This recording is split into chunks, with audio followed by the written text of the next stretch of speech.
একই স্কুলে পাঠরত 5 জন পড়ুয়ার ট্যাবের টাকা উধাও, মিলছে না অ্যাকাউন্ট নাম্বার এবং আইএফসি কোড। সাইবার হানা নাকি দুর্নীতি? প্রশ্ন উঠছে সেখানেই, যেখানে এখন রাজ্য রাজনীতিতে শোরগোল পড়েছে ট্যাব দুর্নীতি নিয়ে। বিভিন্ন জায়গায় ট্যাব দুর্নীতির ছবি উঠে আসছে। এবার সেই জায়গাতেই বাদ পড়ল না হুগলি জেলার গোঘাট বিধানসভার অন্তর্গত বাঘার বার্ড উচ্চ বিদ্যালয়। জানা গেছে স্কুলের 5 জন ছাত্রছাত্রী ট্যাবের টাকা উধাও হয়ে গিয়েছে। হ্যাকার হানায় 5 জন ছাত্রছাত্রীদের ট্যাবের টাকা হঠাৎই গায়েব। এই ঘটনাকে কেন্দ্র করে এলাকায় ব্যাপক চাঞ্চল্য ছড়িয়েছে। ঘটনা জানাজানি হতে স্কুল কর্তৃপক্ষ গোঘাট থানার পাশাপাশি কামারকুণ্ডু সাইবার ক্রাইম শাখায় অভিযোগ দায়ের করেছে। স্কুল কর্তৃপক্ষের তরফ থেকে অভিযোগ পাওয়ার পরই তদন্তে নেমেছে জেলার সাইবার ক্রাইম শাখার পুলিশ ও 5 জন স্কুল ছাত্রছাত্রীকে পুনরায় নথিপত্র নিয়ে স্কুলে আসতে বলা হয়েছে। উচ্চতর কর্তৃপক্ষের সঙ্গে স্কুল কর্তৃপক্ষ আলোচনা করে কিভাবে এই ছাত্রছাত্রীদের টাকা পুনরায় ফেরত দেওয়া যায় সেদিকেই নজর রাখছে প্রশাসন থেকে স্কুল কর্তৃপক্ষ সকলেই। জানা গেছে ওই স্কুলের 5 জন ছাত্রছাত্রী শেখ রহিম, আকাশ মাঝি, সুদীপ সাঁতরা, মৌসুমী গড়াই ও শর্মিষ্ঠা রায়ের অ্যাকাউন্টে ঢোকেনি ট্যাবের কোনো টাকা। সবকিছু ঠিকঠাক থাকা সত্ত্বেও দেখা যাচ্ছে ব্যাংকের আইএফসি কোড এবং অ্যাকাউন্ট নাম্বার চেঞ্জ হয়ে গিয়েছে। আর এখানেই উঠছে প্রশ্ন, কিভাবে এই নথি হ্যাকারদের হাতে গেল বা কিভাবেই হঠাৎই উধাও হয়ে গেল এই 5 জনের টাকা। এই প্রসঙ্গ নিয়ে কি জানাচ্ছেন ভারপ্রাপ্ত প্রধান শিক্ষক তপন কুমার জানা, দেখুন বিস্তারিত 24 আওয়ার্স আরামবাগের রিপোর্ট। পাইনি, আমরা স্কুলে যাচ্ছি, স্যারকে বলেছিলাম যে টাকা পাইনি, এই নিয়ে চেক করেছে, অন্য ব্যাংকে গেছে, সেই নিয়ে স্যার আবার ডেকেছে। তোমরা কিভাবে জানতে পারলে যে টাকাটা তোমাদের ঢোকেনি? কি হয়েছিল? আমরা ব্যাংকে চেক করেছিলাম, মানে সবার ঢুকেছে, আমাদের ঢুকেছে। আমরা ভেবেছিলাম যে হয়তো দেরিতে হবে, সেই বিষয়ে ওই জন্য দেরি দেখলাম ঢোকেনি, সেই জন্য স্কুলে গিয়েছিলাম। স্কুলে স্যারেদিকে বললাম, স্যারেরা ফোন করে আসতে বললো স্কুলে। অ্যাকাউন্ট বই আবার নিয়েছে, আচ্ছা ব্যাংকে অ্যাকাউন্ট বই ফই নিয়ে। কি চাইছো এখন ট্যাবের টাকা নিয়ে? চাইছি বলতে পেয়ে গেলে ভালো হতো, এইটুকুই, আর কিছু নয়। কোন ক্লাসে পড়ো? 12। কোন স্কুল? বাগারপাড় স্কুল। তোমার নাম? শর্মিষ্ঠা রায়। ট্যাবের টাকা পাই না।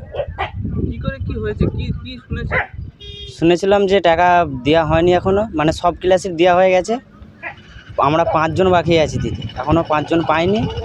হেড স্যারকে জানানো হয়েছিল, বলেছিলাম, এখন বই নিয়ে গিয়েছিলাম, বললো এক নাম্বার চেঞ্জ হয়ে গেছে, 2টো করে অ্যাকাউন্ট আছে, এরকম বলা হয়েছিল আমাদেরকে। এখনও টাকা দেওয়া হয়নি। টাকা পাওনি? না না। সবাই পেয়ে গেছে? হ্যাঁ, সবাই পেয়ে গেছে, আমার 5 জন বাকি আছে। এখন কি চাইছো তোমরা? আমরা চাই যে খুব তাড়াতাড়ি টাকাটা যেন দেওয়া হয়।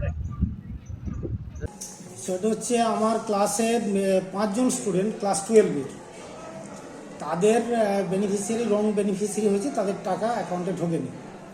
সেটা আমরা জানলাম আমাদের আগস্টের 30 তারিখে। আমরা ওদের সমস্ত ডকুমেন্টস আপলোড করেছি বাংলা শিক্ষা পোর্টালে। তা তখন আপলোড করার পর, মানে তার আগে আমরা বারবার ওগুলোকে চেক করিয়ে আপলোড করেছি, কিন্তু আপলোড করার পরে নাকি তাদের অ্যাকাউন্টগুলো চেঞ্জ হয়ে গেছে। তার স্কুলের যে আইডি, তার ফোন নাম্বার, নাম, এগুলো সব ঠিক আছে। কোন জায়গার দেখাচ্ছে যেগুলো চেঞ্জ হয়েছে? কোন জায়গা, কোন, হ্যাঁ, যে অ্যাকাউন্ট নাম্বারগুলো দেখাচ্ছে সেটাও তো আমরা বুঝতে পারছি। আইএফসি কোডটা চেঞ্জ হয়েছে, অ্যাকাউন্ট নাম্বারটা চেঞ্জ হয়েছে। আচ্ছা, তাদের টাকা ঢোকেনি। তারা ছুটির মধ্যে টাকাটা ঢুকেছে।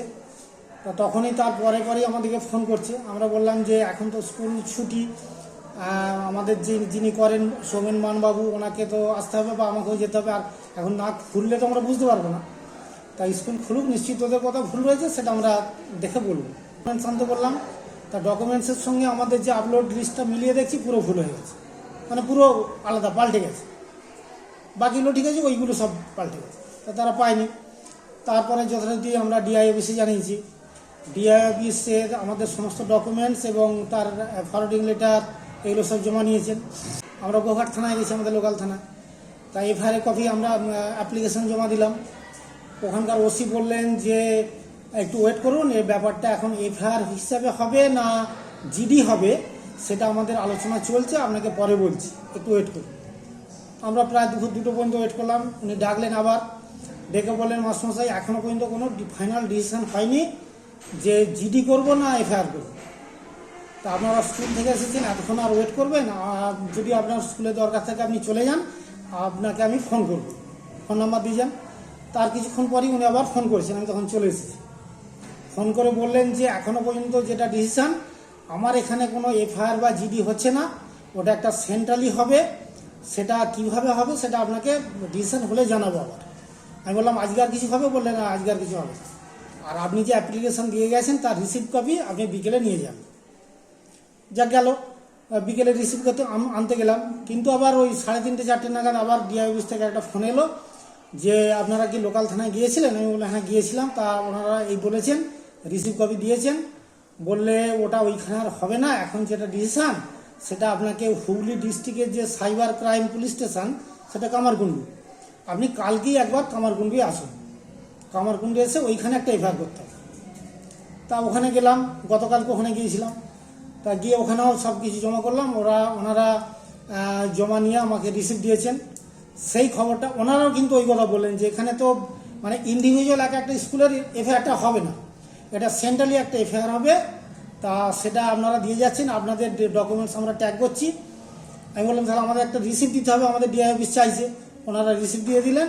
আমি ডিআই অফিসে ফোন করলাম, আমি বললাম তো ওনারা এই বলছেন, তাহলে আমি কি রিসিপ্টটা আপনাদেরকে আপলোড করব, মানে মেল করব? বলে হ্যাঁ তাই করে দিন। মেল করে দিলাম।